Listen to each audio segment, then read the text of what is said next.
The truth about Starlink update, is it still worth it?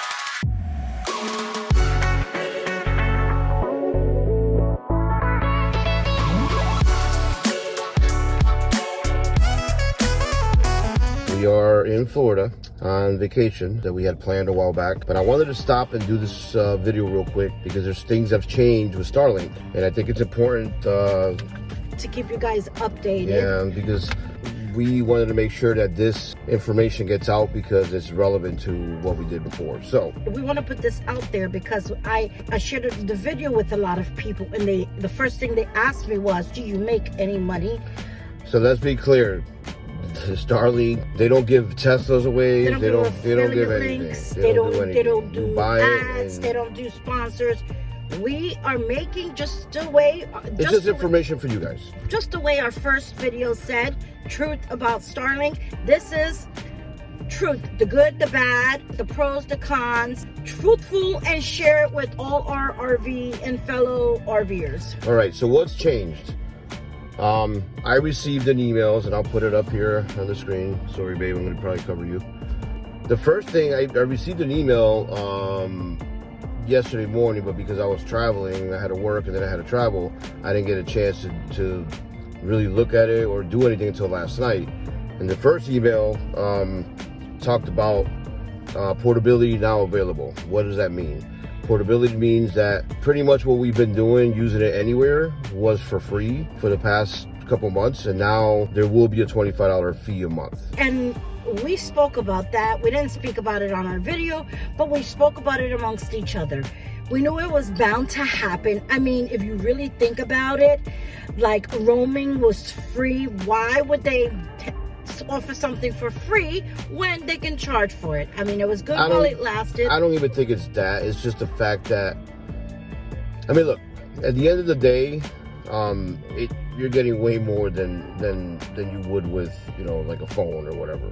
We disagree on this. I do agree that they should charge. I hope that this will be the final for a long time. I don't think they'll charge more because then you start losing people at that point because now they get greedy.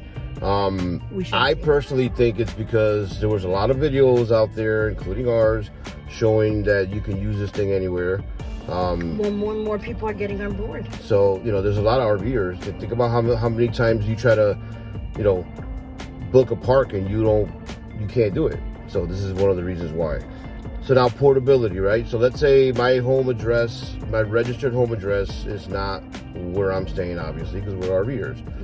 So they're telling me in a separate email that action required, you must turn on portability. And that it's due by June 3rd. You have to turn it on by June 3rd and start paying it. Otherwise, your Starlink is not going to work wherever you go. So that being said, I'm going to bite the bullet and do it. Outside your registered address, it's been working. From what I read and saw and the frequent asked questions to Starlink, and you guys, I'll put the link below. You guys can go check it out for yourselves.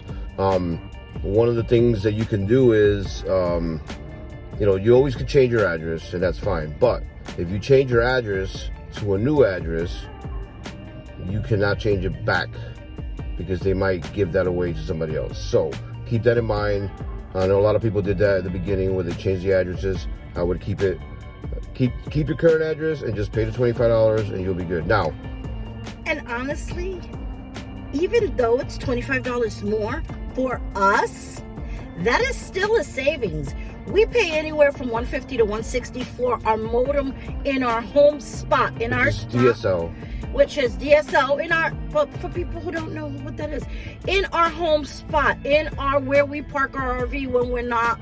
Even though we're full-time RVers, so our home spot, we still live in the RV.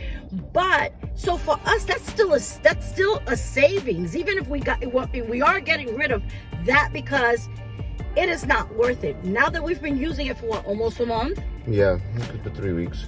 So yeah, a little over 3 weeks, almost a month. And it still has been working. We were able to, like we showed you on part 2. If you haven't watched part 2.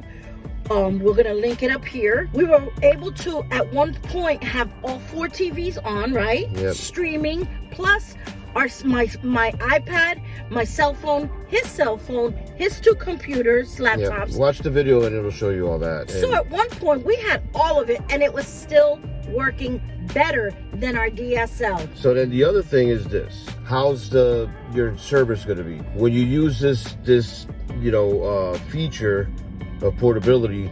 There's possibilities they can scale it back some, which means that there might be some times, it's going to be priority for the people that have their service address. So if you're somewhere where someone's service address is there, they're going to get priority before you.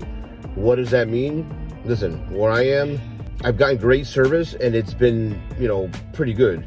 The DSL we've had issues with it where it took forever to upload a video, that kind of thing.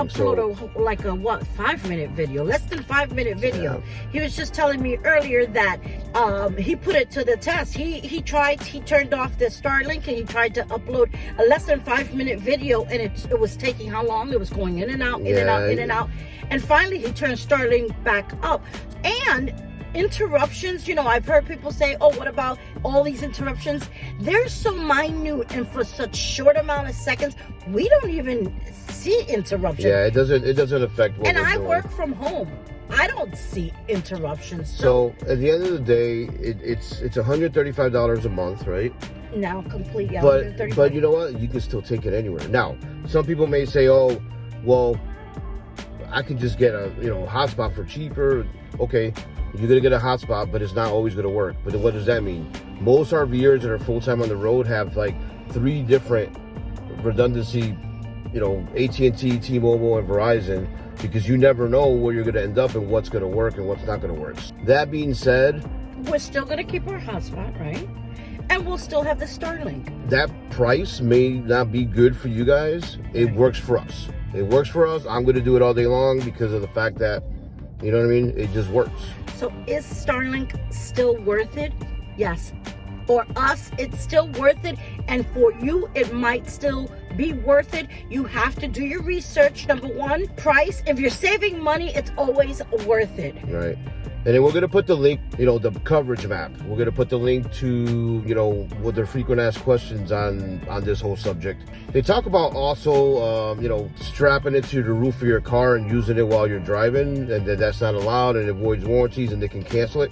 But I'm never going to do that. Like, that's where your hotspot comes in. You can even use nowadays your phone as a hotspot with your computer. Like, some people do it. Some people do it. They put it on their boat and it moves. Well, we wouldn't recommend it. There's no regulations yet for that, and I think that's why Starlink is saying not to. The FCC is giving some pressures on them on this. So long story short, we wanted to give you an update on what is going on with this and how there is a fee now, so that you guys don't watch the other videos and say, oh, well, they lied and said. So we wanted to clear the air, and we were kind of surprised by it. I knew it would come at some point, but I just didn't know it would come now. But it's still worth it. So there you have it. The truth about Starlink update. Is it still worth it? Yes, it is. If you like this video, if you like any of our videos, please give us a like. It helps us so much. It shows us support. Don't forget to turn your notifications on because we have so much fun coming up this summer. And we will be doing the giveaway. It's been crazy with us traveling, but we are doing the giveaway this weekend. I promise you. And sorry that this video is kind of just us in a car, which seems like it's our life. But us. We're on vacation. You guys have a good weekend, and we'll see you guys again. And just look out for our videos. We're trying to put out 2 a week now. So hasta la próxima. Hasta la próxima. Hasta the next team.